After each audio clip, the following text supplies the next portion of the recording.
সাংবাদিক বন্ধুরা, আপনারা হয়তো নোটিস করেছেন কিছুদিন যাবৎ সোশ্যাল মিডিয়া একটি ব্যাপার খুব ঘুরপাক খাচ্ছিল ভোটের কিছু অনিয়ম নিয়ে। আমি সেই ব্যাপারটা নিয়ে কথা বলতে চাইনি কখনো, কিন্তু গতকালকে চ্যানেল আই বাংলাদেশ সংবাদপত্র প্রতিদিন নামে একটা প্রোগ্রাম হয়, এটা ঠিক 12টার সময়। সেখানে ইত্তেফাকের সম্মানিত সাংবাদিক সালেউদ্দিন ভাই, উনি গেস্ট ছিলেন, হোস্ট ছিলেন আমাদের মানব জমিনের জনাব মতিউর রহমান ভাই। তিনি কিছু কথা বলেছেন। তিনি বলেছিলেন যে সিদ্ধেশ্বরী বয়েজ স্কুলের যে ঘটনাটা কেন্দ্র করে যে সোশ্যাল মিডিয়ায় যে খবরগুলো এসেছে সেটা নিয়ে তিনি বলতে চাচ্ছিলেন যে ওখানে আমি গিয়েছি, ওটা বৈধ ছিল, কারণ আমি নির্বাচনে যে প্রার্থী মির্জা আব্বাসের প্রধান নির্বাচনী এজেন্ট, সেজন্য আমি প্রার্থী যেটা করতে পারি, যে জায়গায় যেতে পারে সেই এক্সেসগুলো আমারও আছে, সেজন্য আমি যেতেই পারি, এটা আমার যাওয়াটা সঠিক ছিল এবং আমি যে তাদেরকে চার্জ করছি সেটাও সঠিক ছিল। কিন্তু তারপরে তিনি যেটা বলেছেন যে আমি যাওয়ার পরে যে অবৈধ ভোটগুলোকে বৈধ করানো হয়েছে সেটা নিয়ে নাকি মামুনুল হক সাহেব বলেছেন যে তার আসনেও বৈধ করা দরকার, সেটার পক্ষে উনি কথা বলেছেন। তো আমি আসলে সেই জিনিসটা ক্লিয়ার করার জন্য আজকে আপনাদেরকে ডেকেছি। টানা তৃতীয়বার অর্জন করেছে দেশের সেরা সুপার ব্র্যান্ড স্বীকৃতি বসুন্ধরা টিস্যু। আমি 12 তারিখে 5:30-6টার দিকে আমি জানতে পারলাম সিদ্ধেশ্বরী বয়েজ স্কুল থেকে আমাদের পোলিং এজেন্টরা ভিতর থেকে বারবার আমাকে নক করছিল, এখানে অনিয়ম হচ্ছে, অনেক অনিয়ম হচ্ছে, একটু পারলে এখানে আসেন। আমি তখন দৌড়ে চলে গেলাম, গিয়ে আমি দরজা নক করছি, বারবার নক করছি, অনেকক্ষণ, প্রায় আধা ঘন্টা পরে দরজাটা খুললো, ভিতরে যেতে দিবেই না। তারপরে গেলাম, ওখানে প্রিজাইডিং অফিসার ছিল শামসুল ইসলাম ইসলামী ব্যাংকের, এবং প্রায় 5-6 জন বিদেশি পর্যবেক্ষক ছিলেন ওই রুমটার মধ্যে। ওখানে কাউন্টিং হচ্ছিল।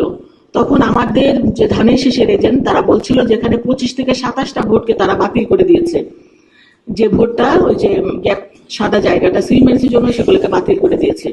কিন্তু আমি রওনা হওয়ার আগে জানতে পেরেছিলাম যে নির্বাচন কমিশন থেকে ওই ভোটগুলোকে বৈধ করার জন্য রিকোয়েস্ট করা হয়েছে।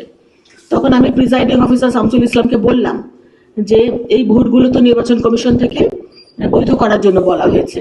উনি বললেন যে আমরা এরকম কোনো নির্দেশনা পাইনি। তখন রিটার্নিং কর্মকর্তা এই সময় আমার মোবাইলে ফোন দিলেন।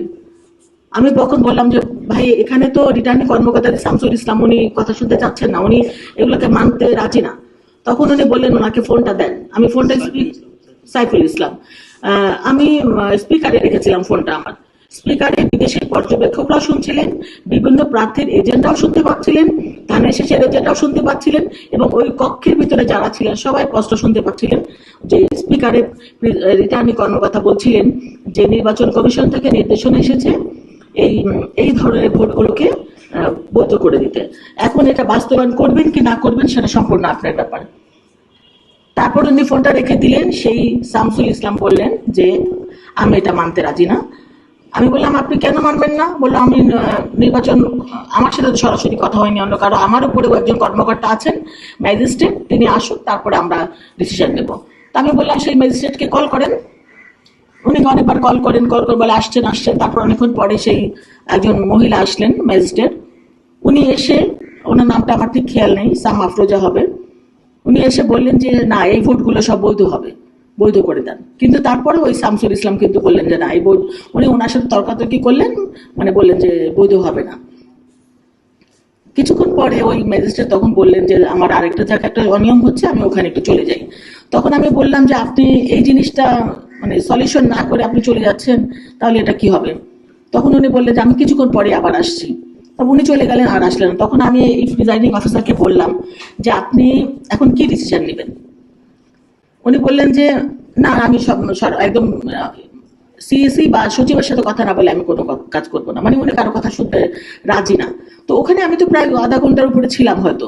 তখন আমাদের ছেলেপেলেরা যারা পোলিং এজেন্ট ছিল তারা বলছিল যে এখানে অনেক ভোটের ব্যবধানে আমরা এগিয়ে আছি, আর এই ভোটগুলো দিবে কি দেবে। মানে আমার সাথে তর্কাতর্কি হচ্ছিল যে আমি বলছিলাম যে আপনি যেটা লিগ্যাল সেটা করেন, যেটা আপনাদের নির্দেশনা সেটা আপনারা মানেন। উনি মানবে না। যখন মানবে না, আমি চলে এসেছি। ওখানে কিন্তু একটা ভোটও ওরা বৈধ করে নাই, 25 থেকে 27টা ভোট। এবং আমার কাছে তারপরে 7:30 8টার দিকে ফোন আসছিল আমাদের পোলিং এজেন্টদের যে আমাদেরকে এখন জোর করে বের করে দিচ্ছে, লাইট অফ করে দিয়েছে, সিগনেচার নিয়ে নিয়েছে, আমাদের এখন আর কিছু করার নাই। এই সাইফুল ইসলাম সবাইকে তারপরে বের করে দিয়েছে, লাইট অফ করে দিয়েছে এবং একটা ভোট ওখানে বৈধ হয় নাই। তো যেটা সোশ্যাল মিডিয়ায় ছড়াচ্ছে যে আমি যাওয়ার পর ভোটগুলো বৈধ হয়েছে আর তারপরে মির্জা আব্বাস নির্বাচিত হয়েছে, এটা ঠিক নয়। আমি আমি আমি মানে ভেবেছিলাম না, ভাবছি মানে এটা নিয়ে যে আপনাদের সাথে কথা বলতে হবে, এটা আমি আশা করি নাই। কিন্তু কালকে যখন আমি ওই ইত্তেফাকের সাংবাদিক সালেউদ্দিন ভাই উনি বলছিলেন যে আমি গিয়েছি এবং আমি যাওয়ার পরে ভোটগুলো বৈধ হয়েছে, তাহলে অন্য জায়গায় ভোট কেন বৈধ হবে না, এবং গিয়েছে, এটা রাইট আছে, এটা উনি বলছিলেন যে উনি গিয়েছে, ওটাও ঠিক আছে এবং ভোটগুলো বৈধ হওয়া দরকার, এটাও ঠিক আছে। তো কথা হচ্ছে যে এখানে যদি বৈধ হয় তাহলে ওখানে হবে না কেন? তো ভাই আমি যেটা বলতে চাচ্ছি, কোনো ভোটই ওখানে বৈধ করে নাই। আর এইরকম প্রত্যেকটা কেন্দ্রে আমি তারপর বের হওয়ার পরে শুনছিলাম ideal school, Kamalapur girls school, অনেক স্কুল, আমাদের প্রত্যেকটা কেন্দ্রে 70টা 75টা 40টা 50টা করে ভোট এরকম করে বাতিল করে দিয়েছে। এই ভোটগুলোকে যদি বৈধ করা হতো তাহলে কিন্তু অনেক কয়েক হাজার ভোট আরো বেড়ে যেত মির্জা আব্বাসের। তো আপনাদেরকে ডেকেছি এটার জন্য, কোনো ভোট বৈধ করা হয় নাই। তারপর আমি রিটার্নিং কর্মকর্তার অফিসে গিয়েছি রাত্রে 9টার দিকে এবং আমি লিখিত একটা চিঠি কমপ্লেন দিয়ে আসছি যে এই ভোটগুলোকে যেন বৈধ করা হয়, কিন্তু এখন পর্যন্ত সেটা করা হয়নি। তো আমি তো সেটা নিয়ে কথা বলতে দরকার হবে এটা আমি ভাবি নাই, কিন্তু কালকে রাতে যখন এটা দেখলাম, এত বড় বড় সাংবাদিক যারা, আপনারা সাংবাদিকরা, আপনারা তো ভুল করতে পারেন না, আপনাদের উপরে দেশ জাতি তাকিয়ে আছে, আমরাও তাকিয়ে আছি, আমরা ভুল করবো, আপনারা সেটা ধরে দিবেন। এখন আপনাদের ভুল যদি আমাদের ধরিয়ে দিতে হয়, সেটা তো আমাদের জন্য অনেক খারাপ বা কষ্টের জায়গা। আর এরকম সিনিয়র সাংবাদিকরা যদি না জেনে, না প্রমাণ ছাড়া এরকম কথা বলে, তাহলে অনেক জুনিয়র সাংবাদিক আছে, তারা কিভাবে শিখবে? তো আমি সেই জন্যই আপনাদের মাধ্যমে তাকে অনেক কোশ্চেন করতে চাই যে উনি যেটা বলেছেন ওটা ঠিক নয়, উনি হয়তো জানেন না, উনি সঠিক তথ্যটা জেনে ওনার কথা বলা দরকার ছিল যে ওই কেন্দ্রের নয় এবং কোনো কেন্দ্রে ভোট কোনো বৈধ করা হয় নাই। তো আমি যেটা বলতে চাই আপনাদের কাছে, আবারও বলছি, আমি গিয়েছি, এটা সঠিক ছিল, নির্বাচনী প্রার্থীর আমি মেইন এজেন্ট, আমি যে কোনো জায়গায় যেতে পারি, আমি এখানে কোনো প্রভাব বিস্তার করি নাই। আমি শুধু বলতে চেয়েছি যে আপনি নির্বাচন কমিশনের নির্দেশনা আছে, আপনি কথা বলে দিয়েছে, কিন্তু তিনি মানতে রাজি হননি, আমি চলে এসেছি এবং কোনো ভোট ওখানে বৈধ হয় নাই, এটা আপনাদের মাধ্যমে জানানো। তো আমি আর এমন এমন জায়গায় সবে যে ইসলামী ব্যাংকের যে প্রিজাইডিং অফিসার দেওয়া হয়েছে, যারা যে না বলবে, না বলেন, নাটাও মানে লাউডলি বলার শক্তি নেই তাদের। তুই তাদের এরকম মেরুদণ্ডহীন লোকগুলাকে তো কোনো প্রশাসন, কোনো ভালো জায়গা আসলে দেওয়া উচিত না। আমরা অন্যায় প্রতিবাদ করবো, ভোকারি করবো, আমরা দৃঢ় কণ্ঠে করবো, স্পষ্ট ভাষায় করবো যেটা অন্যায়, কিন্তু উনি যেটা করেছেন সেটা ঠিক করেন নাই। আর এই বড় বড় সাংবাদিকরা আমিও বলবো, আপনারা একটু জেনে শুনে কথা বলবেন ইনশাল্লাহ। সবাই তো সমান হয় না, বড়দের দেখে ছোটরা শিখে, আমরা যদি বড়রা যদি ভুল করে তাহলে ছোটরা কি শিখবে? এটাই আপনাদের কাছে বলার ছিল যে আপনারা, আমি আশা করছি আপনাদের মাধ্যমে সারা বাংলাদেশ দেশবাসী যাতে জানতে পারবে যে এই জিনিসটা আসলে হয়েছে। আমি যাওয়ার পর কোনো ভোট এখানে বৈধ হয় নাই এবং আমি না যাওয়াতেও কোনো কেন্দ্রে কোনো ভোটই বৈধ করেনি। ওরা যদি করে সেটা ভালো, তাহলে